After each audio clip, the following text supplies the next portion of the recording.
And again, Martin, thank you for inviting me, because I've always wanted to come to this, but I've always had like no childcare, so it's been nice to actually finally come and show my work. I've never shown like a collection or a selection of my work before. I don't think I've ever even spoken that much about my work as a whole, but I think there has been a bit of a trajectory, and I think it's been controlled by different situations in my life. So I think I started off making quite personal pieces of work, and then I think it was an interview at RCA with Tim Webb, and he was like, most of your work is about yourself, and I was like, oh yeah, is that a bad thing? And then I realised that maybe it's just this artist thing where we just kind of make work about our experiences, and then I thought, okay, maybe I want to turn the lens a bit outwards, and then that's when I kind of moved more into kind of documentary filmmaking. But this first film I'm going to show you was a film that I made when I was trying to, I think I'd finished my BA, maybe it'd been a year, and then I was trying to think what next. And then I thought, oh, maybe I'll apply to go to the Royal College. And then I used to kind of look it up and think, oh, they only take about 8 people. I don't think I'm good enough, I'm not going to make the 8, because I was hearing people over the years, getting rejected. So I knew it was going to be a tough institution to get into. So I thought, okay, right, I need to make a film that might help me get in.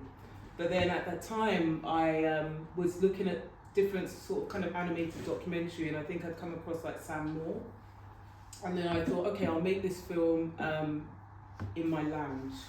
And I had learned how to use the Bolex. Well, I wouldn't say I learned how to use the Bolex, but I was shown the Bolex when I was studying at University of East London, which is a little bit of a hidden gem, because I think UEL is so really connected to filmmaking. I think it's had a lot of interesting filmmakers work there over the years, and not a lot of people are aware of this. So I always call UEL a hidden gem, because it's not one of the top art schools in a way, but it attracts an interesting bunch of people. So I thought, okay, I learned the Bolex at UEL.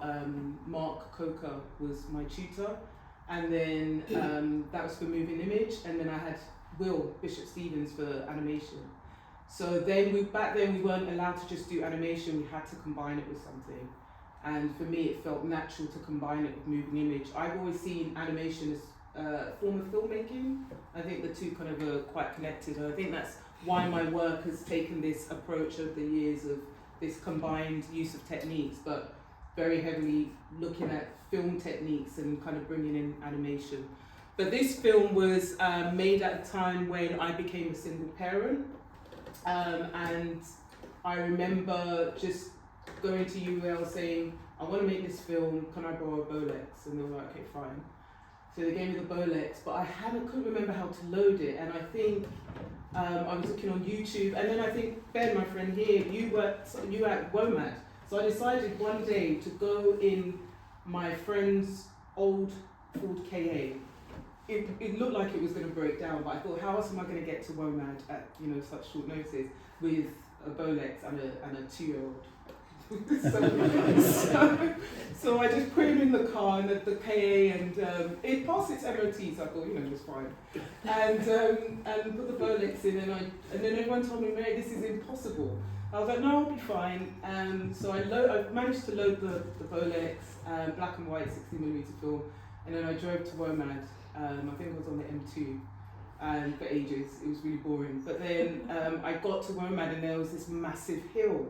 And it had rained the day before, and I was like, all right, I need to put my son on my back, and then I put the Bolex on this trolley, and then I was wheeling the Bolex up this muddy hill. But then what was really nice was people ran to me and went, do you need a hand? And I was like, yes, thank you. So people were dragging this Bolex up this muddy hill for me, and then I managed to film. It came out all right, but now I obviously I use the Bolex a lot better, but so this film is called The Divide, and it just looks at paintings that my son did when he was at nursery during the separation of me and his father. And I think when I moved, the paintings just fell out onto the floor, and I thought, oh, this could be an animation, and that's how it kind of unfolded.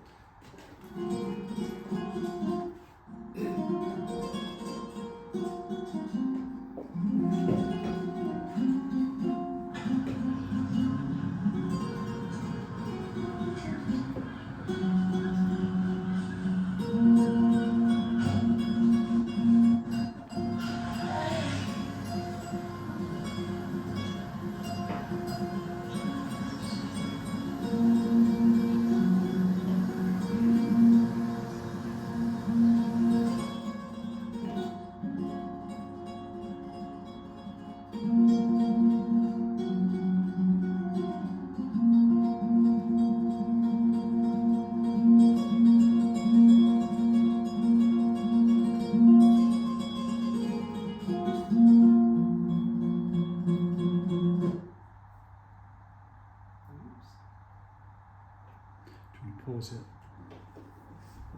Okay. Let me see if it's lapsed. This should be fine. I'll just put it.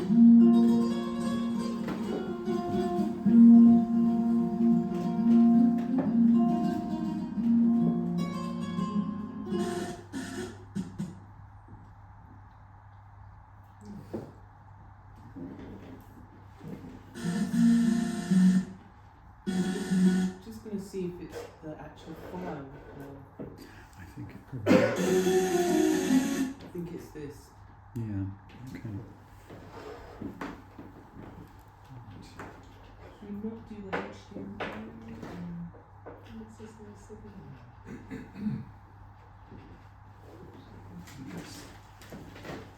Oh, but it's taken the radio signal. You thought that would be great first.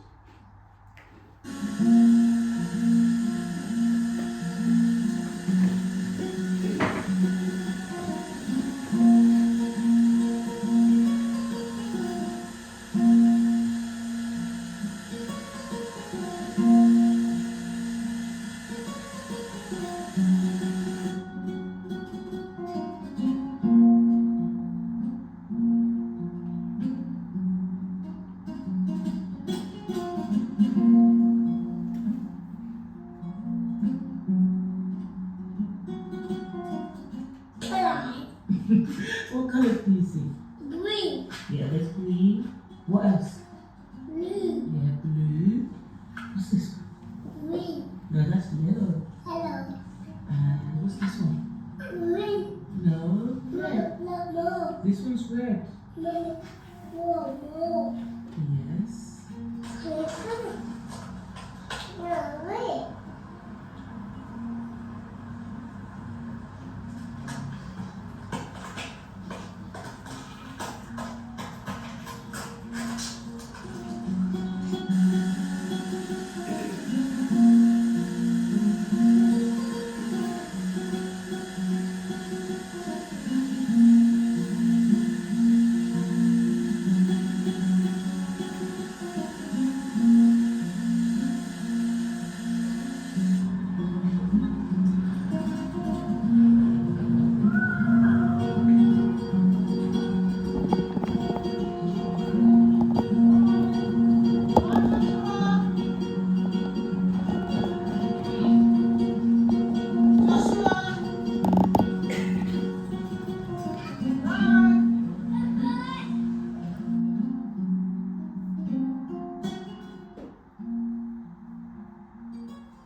Look at this one. Green. Red. Red. And this one is brown. Brown. Yeah. Which is your favourite? Which is your favourite colour, Joshua? Look. Hmm? Mine. Mine. Yes, yours, yeah. Who did these paintings? Sorry. You. Me. Do you remember doing Yeah. these? Yeah. We did them at nursery. Kids. Look. What's your favourite colour? Green. Green. My favourite colour is purple. Purple. Purple, yeah. Right.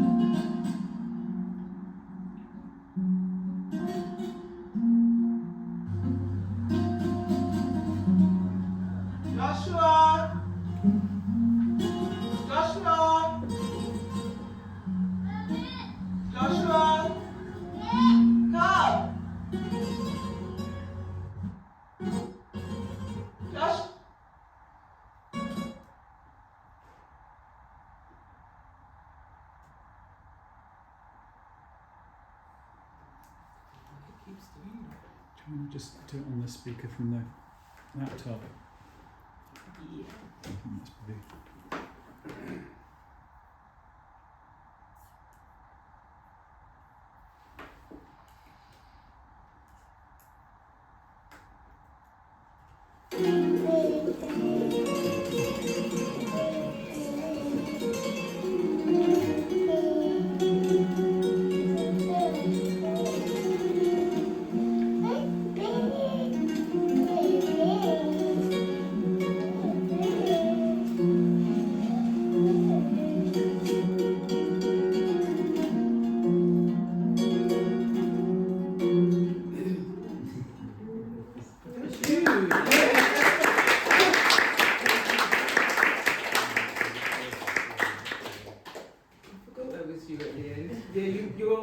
Your shirt was amazing on 16mm film, but that day I remember loads of people coming up to me saying, I haven't seen a light meter in like 20, 30 years, and so it was a great experience to make that film just in a day. And but then I think the roll of film was £10, and you could just get it processed at UEL or close-up cinema. But now it's like £70 a roll, so it's because it's become really popular again. But back then, no one was really wanting to work with film so much, apart from artists. So that was, I think I made that in 2016, and I think I did apply to RCA, but I can't remember what happened. I don't think I had the money, so I was like, okay. I just kind of pushed that to the side, and but then I also thought, okay, where am I headed in terms of my career? I did this BA in animation, but I'd already done a BA in philosophy, and then I decided to pursue sort of a creative career, but I didn't know what that looked like. I didn't really have a real plan. And then I think I was at work. I was working at Goldsmiths University at the time. And then my colleague just kind of ran in and said, oh, I just saw this poster at the BFI, it's called Animation 2018. And they're looking for, a bunch of people to make work. And I think they did say at the time it would be broadcasted on BBC 4. And then I thought, okay, I might as well, apply for it. So I applied for it and I got it, and there wasn't a real brief, which is good. It was quite open, but it was, I guess, it was a huge learning curve because I'd never worked with the BBC, I'd never worked with the BFI before. I didn't know what that process would be like. There's just different things that you have to think about. They might not understand animation. They also want to know every single thing that you're doing and why you're doing it. So you were constantly trying to justify the work you were making, and I felt it's quite distracting from making the work. But I think for me, I used it as an opportunity to experiment. Looking back, I don't think I probably should have, because I think I should have just played it safe and did something that I had always done.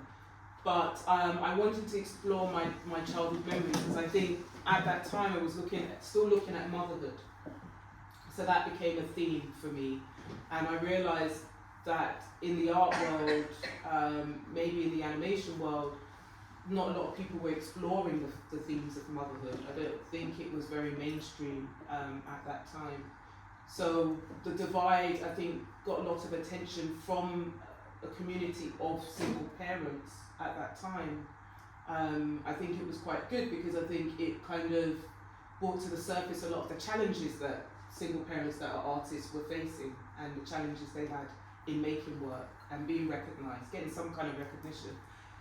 So then I thought I'll stick to the theme of motherhood, and so Childhood Memories was a poem that I wrote, and it looks at the three generations of women, so myself, my mum, actually 4, because my grandmother and my great-grandmother. But it was all revolved around conversations I was having with my mum, making film about these 4 generations of women. And so it looks at my my childhood memory, the earliest one. I think Freud says it's as early as 4, but when I was doing the research for that film, because the Divide, I won like a small art prize, and then they gave me like a month residency at the White House in Dagenham. And I remember just meeting different artists, and different people were coming through the White House over a month, and we were just having conversations. It was never planned. And I remember an artist who was doing a residency, he was from Berlin, and he told me, yeah, I remember my earliest childhood memory was when my parents got divorced. And he was like, I can actually remember just cycling in the lounge because they had taken all the furniture and everything out the house. And he just remembers that, just that memory of just being able to ride his bike in the lounge. There's just nothing there. As his parents had obviously sell the house. But I just remember one day people just kind of sat around like how we are now, and we were just talking about their earliest childhood memories. And I was like, okay, maybe this is a good idea, you know, maybe this is interesting that we do sometimes feel really connected to that earliest memory. But then some people tell me their earliest childhood memory was when they were 2, and I was like, you're lying. You can't remember anything at 2. But some people say 3. I was like, maybe 3. I think Freud said maybe 3.5. So I don't know about the person that said they remembered their memory from 2. But I think some people generally have really good memories, so they probably can remember that far back. But mine was 4. I went to Lagos, and I realised that I remembered more about my sensory experiences than anything. So the warmth, the weather, just walking barefoot, the smell of the food, people laughing and talking. So I think it was just that I was trying to piece together these sensory experiences. And then I was really into 16mm film then, and I remember just seeing some footage on an archive library. And the issue is that if people know you're going to have it broadcasted, they up the license cost. So I was like, this is unaffordable. Our budget was quite small. So then I found some footage on YouTube of Lagos in the 70s. And I managed to track down the person that uploaded it. And it became a whole part of this journey, speaking to, because it was the daughter that uploaded, but her father lived in Lagos when he was a teenager. His parents were expats from Sweden. And it became like months of having conversations with him about growing up in Lagos. And so then I kind of felt, oh, I have to do this footage justice. And he just said, just use it. And he just gave me full reins of this footage. He scanned it to digital and sent it to me all the way from Sweden. And I said, you sure? He was like, yeah, it's fine. And I've got loads of it that I've never used, but I used some of it for this film, Childhood Memories. Again, I'd never worked in this way, so this was so new to me. And I used, these were some of the early sketches that I had done of my mum. I think I should have probably just gone down the hand-drawn route, maybe on paper. But then I just had this bright idea of puppet animation, and these were some of the images of. So that's my my great-grandmother in the middle, and my mum is on the right. And then on the left is my aunt, my mum's cousin. And then the person on the back, my mum's like, she just photobombed. We don't know who she is. She doesn't know, but I quite like the look on her face. But I've always loved, recently I said to my mum, I love this photo, she's I do as well. This is one of her favourite photos of her grandmother who raised her. So all of these were kind of feeding into it. And then this is my mum's mum, my grandmother on the right. So I don't know, I think we were having a clear out and some of these images just were found. And I think it's quite nice because as animators, you don't quite know what to do. You see these photos and you love them, but you're not quite sure what to do with them. So this is Childhood Memories. So this was part of the animation I think it was animation 2018.